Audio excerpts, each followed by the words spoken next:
큐티하는 여자의 큐티 나눔 노트. 생명의 길과 사망의 길. 열왕기상 15장 9절에서 16장 28절.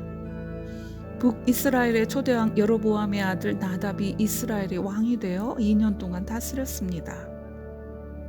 나답 역시 여호와 보시기에 악을 행하되 그의 아버지 여로보암의 길로 행했습니다. 여로보암의 길이란 자신의 정치적 야욕을 위해 백성들의 남유다 예루살렘 성전에서의 예배를 막고 대신 우상을 만들어 우상을 섬기도록 한 일입니다.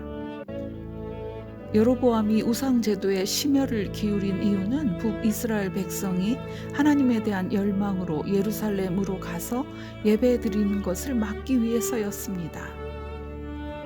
이스라엘 사람들이 하나님을 예배하기 위해 남유다 예루살렘 성전으로 가게 되면 저절로 남유다와 연합이 이루어질 것이고 그러면 자신의 왕권이 무너질 수 있다는 생각을 했기 때문입니다.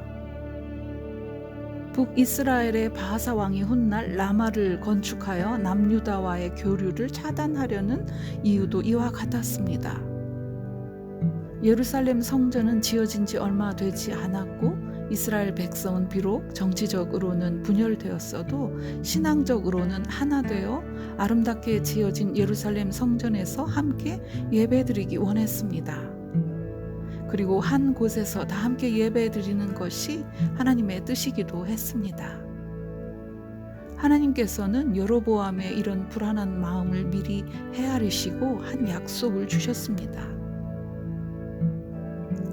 내가 만일 내가 명령한 모든 일에 순종하고 내 눈에 합당한 일을 하며 내 종 다윗이 행함같이 내 율례와 명령을 지키면 내가 너와 함께 있어 너를 위하여 견고한 집을 세우고 이스라엘을 내게 주리라. 하나님께서 왕으로 세우시고 놀라운 약속까지 해주셨지만 여로보암은 하나님의 약속보다는 자신의 권력의 힘으로 자신을 지키려 했습니다. 이것이 여로보암의 길입니다. 이사갈 족속의 바하사가 여로보암의 아들 나답을 죽이고 남유다의 아사왕 셋째 해에 북이스라엘의 왕이 되었습니다. 바하사는 자신의 왕권 확립을 위해 여로보암의 온 집을 쳐서 한 사람도 남기지 않고 죽였는데 이는 여로보암이 백성들을 하나님께로 가지 못하도록 우상으로 막고 자신도 하나님께 나아가지 않았기 때문에 받은 심판이었습니다. 바하사 역시 자신의 권력욕의 왕이 되고 여로보암의 집을 멸절시켰지만 하나님께서는 여로보암의 죄를 심판하는 막대기로 바하사를 사용하셨습니다. 아쉬운 일은 바하사 역시 북이스라엘을 다스리는 24년 동안 여로보암의 길로 행했다는 것입니다. 하나님께서 하나님의 아들 예후를 통해 악한 바하사 왕을 꾸짖으셨습니다. 내가 너를 티끌에서 들어 내 백성 이스라엘 위에 주권자가 되게 하였거늘 내가 여로보암의 길로 행하며 내 백성 이스라엘에게 범죄하게 하며 그들의 죄로 나를 노엽게 하였은즉 내가 너 바하사와 내 집을 쓸어버려 내 집이 느밧의 아들 여로보암의 집같이 되게 하리니. 하나님께서는 하나님을 등지고 우상 숭배와 세상 쾌락에 빠져 있는 이스라엘 백성을 여전히 내 백성 이스라엘이라고 하십니다. 하나님 나라를 함께 이루어갈 이스라엘 백성을 포기할 수 없는 하나님의 한결같은 마음을 봅니다. 하나님께서는 하나님 나라를 천사를 통해 이루시는 것이 아니라 우리를 통해 이루시기를 원하십니다. 그래서 우리를 늘 나의 자녀라 부르십니다. 바하사에 대한 하나님의 경고는 선지자 하나니의 아들 예후에 의해 이루어졌습니다. 하나니와 예후는 부자 관계였습니다. 예후의 아버지 하나니는 유다 왕 아사를 향해 하나님의 경고의 메시지를 전한 후 투옥되었고 이제 예후는 북이스라엘의 바하사를 향해 목숨을 걸고 하나님의 엄중한 메시지를 전했습니다.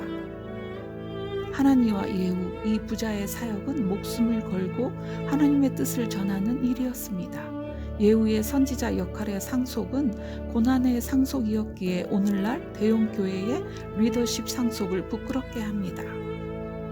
남유다의 아사 왕 제26년에 바하사가 죽고 그의 아들 엘라가 왕이 되어 2년 동안 통치했습니다. 어느 날 엘라 왕이 왕국 맡은 사람의 집에서 먹고 마시며 술에 취해 있을 때 그의 군 지휘관 시므리가 엘라 왕을 죽이고 쿠데타를 일으켰습니다. 시므리는 역모를 일으킨 후 바하사의 온 집안 사람을 남김없이 멸절시켰습니다. 바하사가 선왕을 죽이고 역모를 일으켜 왕이 된 것처럼 이제는 바하사의 아들 엘라를 시므리가 죽이고 왕위를 찬탈한 것입니다.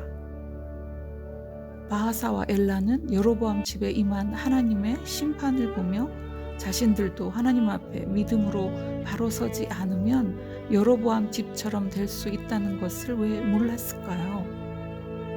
사랑하는 자들아, 너희는 너희의 지극히 거룩한 믿음 위에 자신을 세우며. 그러나 시므리는 디르사에서 단지 7일 동안 왕 노릇했습니다.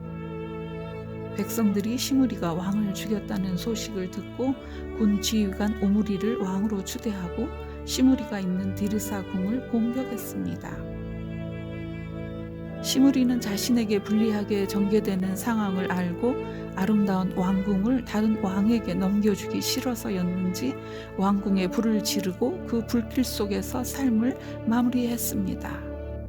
시므리가 죽은 후 북이스라엘은 다시 둘로 나뉘어 왕이 쟁탈전을 벌였습니다. 그러나 결국 남유다의 아사 왕 제31년에 오므리가 왕이 되어 사마리아를 새 수도로 정했습니다.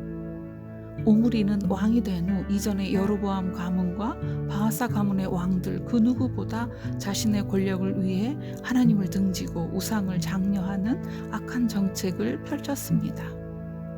오므리가 죽고 악명 높은 그의 아들 아합이 등장합니다.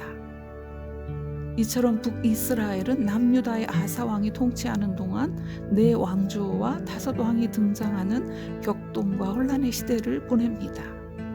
교만하고 야심에 눈먼 자들이 서로를 멸망시키며 나라를 혼돈에 빠뜨렸습니다. 사람들이 하나님을 버리니 안정과 평화도 사라져버렸습니다. 나라는 죄가 있으면 주관자가 많아져도 명철과 지식이 있는 사람으로 말미암아 장구하게 되느니라. 북이스라엘이 계속해서 쿠데타로 왕권이 바뀌는 혼란 속에서도 남유다와 연합하지 않은 이유를 생각해 봅니다.